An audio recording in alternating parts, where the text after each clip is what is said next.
ಸ್ನೇಹಿತರೆ, ಈ ಒಂದು ಕರ್ನಾಟಕ ಬ್ಯಾಂಕ್ ಅಲ್ಲಿ ನಿಮ್ಗೆ 50,000ದಿಂದ 25 ಲಕ್ಷದವರೆಗೆ ನಿಮ್ಗೆ ಒಂದು ಪರ್ಸನಲ್ ಲೋನ್ ಸಿಗುವಂತದ್ದು. ಅಂದ್ರೆ ನೀವು ಯಾವುದೇ ರೀತಿಯಾದ ಒಂದು ಬಿಸ್ನೆಸ್ ಮಾಡೋದಾಗಿರ್ಬೋದು, ಅಥವಾ ಯಾವುದೇ ರೀತಿಯಾದ ಒಂದು ಚಿಕಿತ್ಸೆಗಾಗಿರ್ಬೋದು, ಅಥವಾ ಎಜುಕೇಶನ್ಗಾಗಿರ್ಬೋದು, ಇದೆಲ್ಲದಕ್ಕೂ ಕೂಡ 50,000ದಿಂದ 25 ಲಕ್ಷದವರೆಗೆ ನಿಮ್ಗೆ ಕರ್ನಾಟಕ ಬ್ಯಾಂಕ್ ಇಂದ ಲೋನ್ ನ ಕೊಡ್ತಾ ಇರುವಂತದ್ದು. ಅದೇ ರೀತಿಯಾಗಿ ಇದಕ್ಕೆ ಬೇಕಾಗುವಂತ ದಾಖಲಾತಿಗಳೇನು, ಅದೇ ರೀತಿಯಾಗಿ ಏನೆಲ್ಲ ಒಂದು ಎಲಿಜಿಬಿಲಿಟಿ ಬೇಕಾಗುತ್ತೆ, ಇದೆಲ್ಲದ್ರ ಬಗ್ಗೆ ನಾನು ಹೇಳ್ತಾ ಹೋಗ್ತೀನಿ. ಅದಕ್ಕೂ ಫಸ್ಟ್ ನಮ್ಮ ಒಂದು ಚಾನಲ್ಗೆ ಯಾರೇನು ಸಬ್ಸ್ಕ್ರೈಬ್ ಆಗಿಲ್ಲ, ದಯವಿಟ್ಟು ಕೂಡ ಸಬ್ಸ್ಕ್ರೈಬ್ ಆಗಿ ಅಂತ ನಾನು ಹೇಳೋದಕ್ಕೆ ಇಷ್ಟಪಡ್ತೀನಿ ಸ್ನೇಹಿತರೆ. ಇವಾಗ ಮೊದಲನೇದಾಗಿ ನಿಮ್ಗೆ ಈ ಒಂದು ಕರ್ನಾಟಕ ಬ್ಯಾಂಕ್ ಅಲ್ಲಿ ಯಾರ್ದೆಲ್ಲ ಅಕೌಂಟ್ ಇದೆ ಅಂತವ್ರಿಗೆ ಈ ಒಂದು 50,000ದಿಂದ 25 ಲಕ್ಷದವರೆಗೆ ನಿಮ್ಗೆ ಈ ಒಂದು ಸಾಲ ಸಿಗುವಂತದ್ದು. ಅಂದ್ರೆ ನಿಮ್ಮ ಒಂದು ನೀವು ಯಾವುದೇ ರೀತಿಯಾದ ಒಂದು ಪ್ರೈವೇಟ್ ಜಾಬ್ ಆಗಿರ್ಬೋದು ಅಥವಾ ಗೌರ್ಮೆಂಟ್ ಜಾಬ್ ಆಗಿರ್ಬೋದು, ಆ ಒಂದು ಕೆಲಸನ ಮಾಡ್ತಾ ಇದ್ರೆ ನಿಮ್ಗೆ ಮಿನಿಮಮ್ ನಿಮ್ಗೆ 15,000 ಸಂಬಳ ಬರ್ತಾ ಇದ್ರೆ, ಅಂದ್ರೆ ಪ್ರತಿ ತಿಂಗಳು ಕೂಡ ನಿಮ್ಗೆ 15,000 ಏನಾದ್ರೂ ಸಂಬಳ ಬರ್ತಾ ಇದೆ ಅಂತ ಅನ್ಕೊಳ್ಳಿ.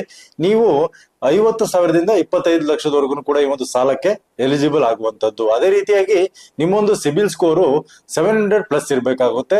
ಅದೇ ರೀತಿಯಾಗಿ ಈ ಒಂದು ಬ್ಯಾಂಕ್ ಅಲ್ಲಿ ಆ ಒಂದು ನೀವು ತಗೊಳ್ಳುವಂತ ಸಾಲಕ್ಕೆ ಇಂಟ್ರೆಸ್ಟ್ ರೇಟ್ ಏನಿದೆ ಅಂತ ನೋಡೋದಾದ್ರೆ ನಿಮ್ಗೆ 11% ಇಂಟ್ರೆಸ್ಟ್ ರೇಟ್ ಇರುವಂತದ್ದು. ನೀವೇನು ಸಾಲ ತಗೊಳ್ತೀರಾ ಅದಕ್ಕೆ 11% ವರ್ಗು ಕೂಡ ಈ ಒಂದು ಇಂಟ್ರೆಸ್ಟ್ ರೇಟ್ ನ ಹಾಕುವಂತದ್ದು. ಅಂದ್ರೆ ಬೇರೆ ಎಲ್ಲ ಹೋಲಿಸ್ಕೊಂಡ್ರೆ ಇದು ಬಹಳ ಕಡಿಮೆ ಆಯ್ತು. ಯಾಕಂದ್ರೆ ನಿಮ್ಗೆ ಬೇರೆ ಬ್ಯಾಂಕ್ ಗಳಲ್ಲೆಲ್ಲ ನಿಮ್ಗೆ 24%, 30% ವರ್ಗು ಕೂಡ ಈ ಒಂದು ಬಡ್ಡಿನ ತಗೊಳ್ತಾರೆ. ಈ ಒಂದು ಅದರಲ್ಲೂ ಕೂಡ ಈ ಒಂದು ಪರ್ಸನಲ್ ಲೋನ್ಗೆ ತುಂಬಾನೇ ಬಡ್ಡಿ ಹಾಕುವಂತದ್ದು.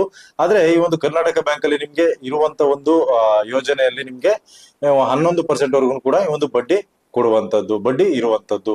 ಇದಕ್ಕೆ ಬೇಕಾಗುವಂತ ದಾಖಲಾತಿಗಳು ಏನಂತ ನೋಡೋದಾದ್ರೆ ನಿಮ್ಗೆ ನಿಮ್ಮ ಒಂದು ಸ್ಯಾಲರಿ ಸ್ಲಿಪ್ ಬೇಕಾಗುತ್ತೆ. ಅಂದ್ರೆ 3 ತಿಂಗಳ ಒಂದು ಸ್ಯಾಲರಿ ಸ್ಲಿಪ್ ಬೇಕಾಗುತ್ತೆ. ಅದೇ ರೀತಿಯಾಗಿ ಒಂದು 6 ತಿಂಗಳ ಒಂದು ನಿಮ್ಮ ಒಂದು ಬ್ಯಾಂಕ್ ಸ್ಟೇಟ್ಮೆಂಟ್ ಬೇಕಾಗುತ್ತೆ. ಹಾಗೇನೆ ಈ ಒಂದು EMI ಫೆಸಿಲಿಟಿ ಏನಿದೆ ನಿಮ್ಗೆ 12 ತಿಂಗಳಿಂದ ಅಂದ್ರೆ 1 ವರ್ಷದಿಂದ ನಿಮ್ಗೆ 60 ತಿಂಗಳವರೆಗೂ ಕೂಡ ಈ ಒಂದು EMI ಕಟ್ಟೋದಕ್ಕೆ ನಿಮ್ಗೆ ಕಾಲಾವಕಾಶ ಇರುವಂತದ್ದು. ಅಂದ್ರೆ ನೀವು ಎಷ್ಟು ಒಂದು ಲೋನ್ ನ ತಗೊಳ್ತೀರಾ ಅದ್ರ ಮೇಲೆ ಡಿಪೆಂಡ್ ಆಗಿರುತ್ತೆ. ನೀವು ಹೆಚ್ಚಿಗೆ ಏನಾದ್ರೂ ಕೂಡ ಲೋನ್ ನ ತಗೊಂಡ್ರೆ ನಿಮ್ಗೆ ಈ ಒಂದು 60 ತಿಂಗಳವರೆಗೂ ಕೂಡ ಕಾಲಾವಕಾಶ ಇರುವಂತದ್ದು ಆ ಒಂದು EMI ಗಳನ್ನ ಕಟ್ಕೊಳ್ತಾ ಹೋಗೋದಿಕ್ಕೆ.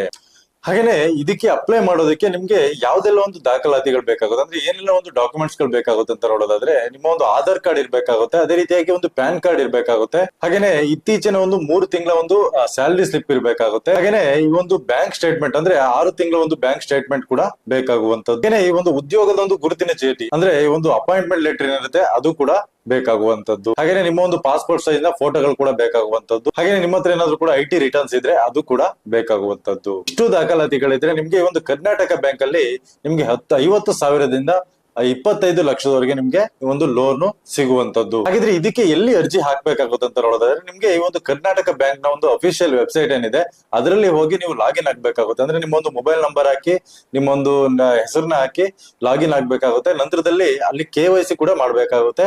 ಆ ಒಂದು KYC ಎಲ್ಲ ಮಾಡಿದ ನಂತರದಲ್ಲಿ ನಿಮ್ಗೆ ಕಂಪ್ಲೀಟ್ ಆಗಿ ಆ ಒಂದು ಡೀಟೇಲ್ಸ್ ಎಲ್ಲ ಬರುವಂತದ್ದು. ಒಂದು ಎಲ್ಲಾ ಒಂದು ದಾಖಲಾತಿಗಳನ್ನು ಕೂಡ ನೀವು ಅಪ್ಲೋಡ್ ಮಾಡಿದ ನಂತರದಲ್ಲಿ ನಿಮ್ಗೆ ಆನ್ಲೈನ್ ಅಲ್ಲೇ ಪ್ರೊಸೆಸಿಂಗ್ ಆಗುವಂತದ್ದು. ಅಥವಾ ನೀವು ಹತ್ತಿರದ ಒಂದು ಬ್ಯಾಂಕ್ ಏನಿದೆ ಆ ಒಂದು ಹತ್ತಿರದ ಒಂದು ಬ್ರಾಂಚ್ ಏನಿದೆ ಅಲ್ಲಿ ಕೂಡ ನೀವು ವಿಸಿಟ್ ಮಾಡಿದ್ರೆ ಅಲ್ಲಿ ಕೂಡ ನೀವು ಆ ಒಂದು ಲೋನ್ಗೆ ಅಪ್ಲೈನ ಮಾಡಬಹುದು ಸ್ನೇಹಿತರೆ.